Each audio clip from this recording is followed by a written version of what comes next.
Dear students, in this unit, we will talk about the diversity in gymnosperms. Now, when we talk about different phyla of gymnosperms, there are four main phyla.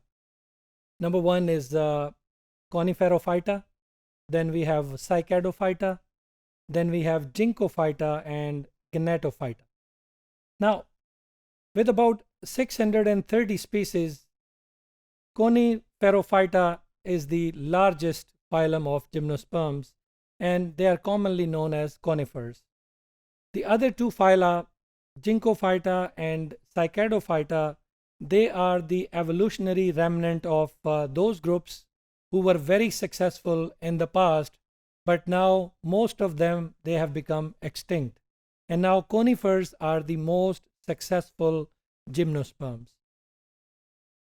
Now, the fourth phylum, Gnatophyta, is a collection of some unusual plants that share certain traits which are not found in other gymnosperms. When we talk about the conifers, they are the most dominant plant of gymnosperms, and they have needle-like leaves and living in the areas where weather is cold and dry. You might have seen pine trees in different northern areas of Pakistan. They are woody plants, and most of them, they are trees. The gymnosperm includes some of the most interesting members of plant kingdom. If you see here, all of the largest plants, these are conifers. They are abundantly found in the northern areas of Pakistan. For example, one of the largest of the trees is a giant sequoia tree. It is also known as General Sherman tree in the Sequoia National Park in California. This is one of the most massive organisms which is present on this planet Earth. It is as high as 82 meters, and its girth above the ground level is 23.7 meters, which means 77 foot.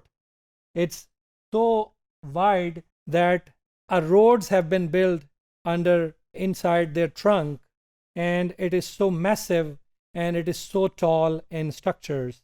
And some of the other trees of gymnosperms, and these are the cycas trees, cycas plants. They are from the phylum Psychopodia.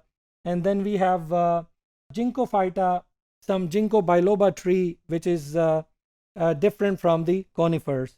Living conifers are all in the order Pinnals, and their typical examples include cedar, cypresses, junipers, larches, pines, redwoods, etc.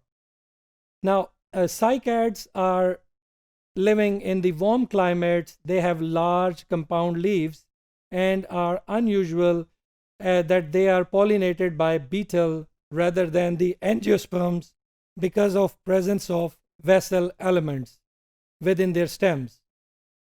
Ginkgo biloba is the only remaining species of Ginkgophyta and is usually resistant to pollution.